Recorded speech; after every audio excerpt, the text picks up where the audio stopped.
Hello, I'm Janice from Treble Tree Music, and I'm a veteran music teacher sharing some of the tricks of the trade, some of the programs and resources that I've created, and I'm glad that you're here today. Kindergarten is a great age to introduce the excitement of putting on a program, a musical program.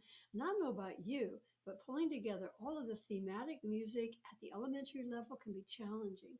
Some of the variables are how many classes will be involved, where will the program take place, how many speaking parts will be needed, what topic or music concept, and what instruments will be used. And that isn't even taking into place all the logistics of putting that program on. It's not easy to find a canned or prepared music program package that meets all of the needs of the program and the children.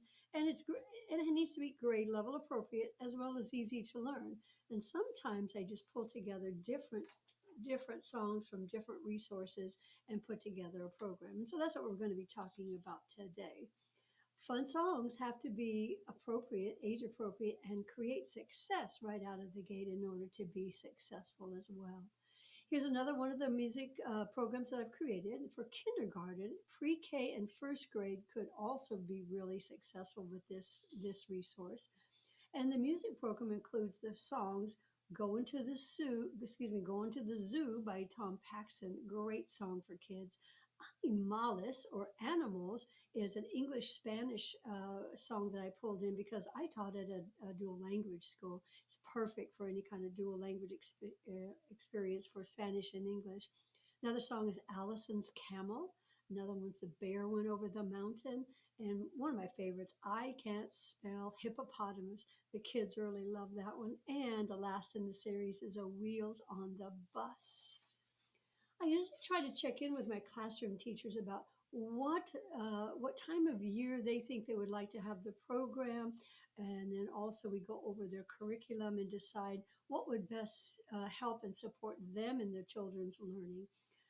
We also discuss when the annual testing windows are and schedule the program all around all of those important dates. That takes a little bit of stress off of our classroom teachers. For this program, we looked at the curriculum together and chose to use the theme of Goin to the Zoo since they would be studying animal families. I'm really lucky to teach near a zoo, and the kindergartners would take an annual visit to the zoo. So this worked really well to support the teachers in their curriculum. I've used this program for several years, and the cost of buying any of the extra materials is well worth it. And I'll talk about that a little bit later. The music program contains the script for Going to the Zoo, has 26 speaking parts. You can always adjust that as needed. I added decorative song lyric sheets for both teachers and the student and for student use in the music classroom.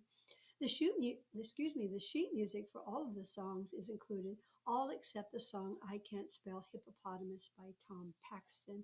And in the notes below, in the description below, I'll include a link for that. And the link is also included in the package. It's only $4.95, so it's well worth it. I usually do this program with 4 sets of kindergartner classes.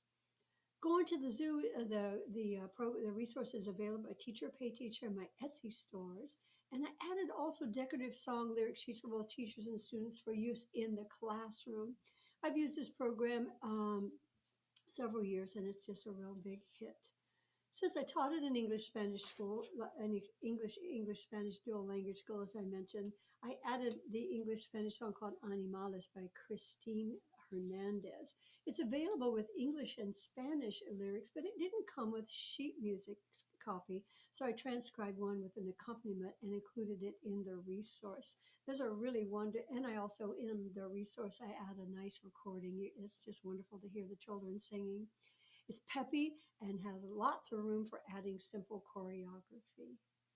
When planning the program, I recommend introducing the music about 6 weeks ahead of the concert. You could also do songs throughout the year from this program and then pull them together 6 weeks ahead of the concert date.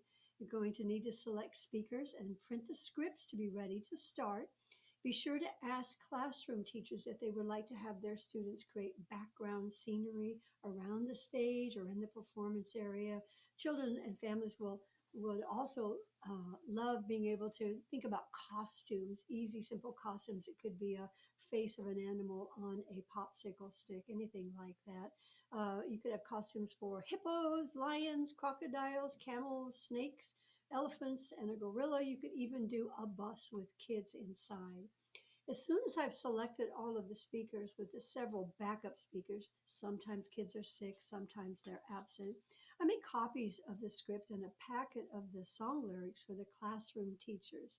Classroom teachers often want to practice with their students to help them be ready for the program. I also make an extra set of scripts and an extra set of lyrics packets for the music classroom for daily practice in case we have a non tech electricity outage day and we're still working on the songs. I can also put the program up on my overhead projector in my Google Sheets presentation.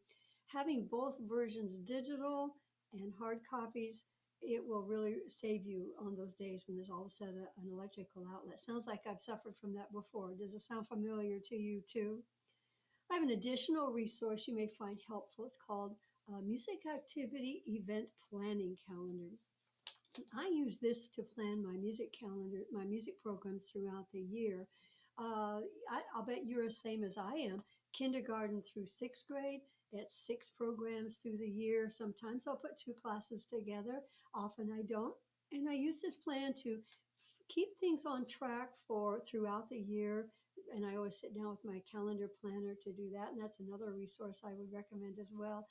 It's a Google Sheet template for listing all the year's activities, columns for checking off if you've made the building reservation, if you've had contacted the custodian, and information that's gone home to parents. It's just another check-off sheet to keep things all aligned. Music educators, we have a lot on our plate. I bet you feel that as well. Some final thoughts I have about putting together this music program is and organizing is you might want to go ahead and create a couple of music programs that you could do from year to year. Oftentimes, I will have the same program every year. Other times, take turns switching it. We often have to modify and reorganize music programs and to fit in our school population, support our classroom teachers, and get the kids excited with these new experiences. You can just repeat the program year after year. What a thrill it is to hear the whole body of students in the school who are visit or watching our program the after this, like the next year after you've done the kindergarten or second grade, and everybody breaks out into singing the songs. What a thrill that is. So I'll leave links to going to the zoo and where to purchase a kindergarten music program. Remember, it would work well for pre-K and also for first grade. It's not for sale in my Teachers Pay Teachers store and my Etsy store. And I'll have a link also to go to my blog to get a little bit more information and some more neat images. So love to hear from you and see if you did this program and how did it go for you. Hope this helps your year go easier.